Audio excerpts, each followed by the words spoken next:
Hujan mengguyur wilayah Kabupaten Karangasem Kamis 19 Januari, membuat wilayah itu dikepung bencana alam.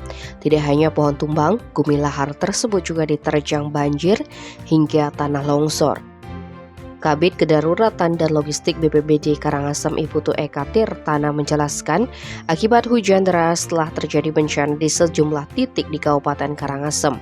Di antaranya banjir di Banjardinas Kecicang, Bali, Bungaya Kangin, Bebandem, serta di Banjardinas Tauman, Nyuh Tebel, dan Manggis. Selain banjir, terjadi pula luapan air di Banjardinas Sege, Desa Bunutan, Abang, di Duda Timur, Kecamatan Selat. Terjadi pohon tumbang hingga menutup akses jalan. Kemudian terjadi longsor di jalur Putung Manggis.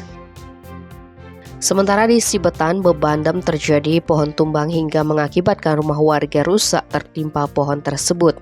Sedangkan di Banjar, Pengawan tembok penyengker dan pelinggih milik salah satu warga jebol. Tim Bali Express melaporkan.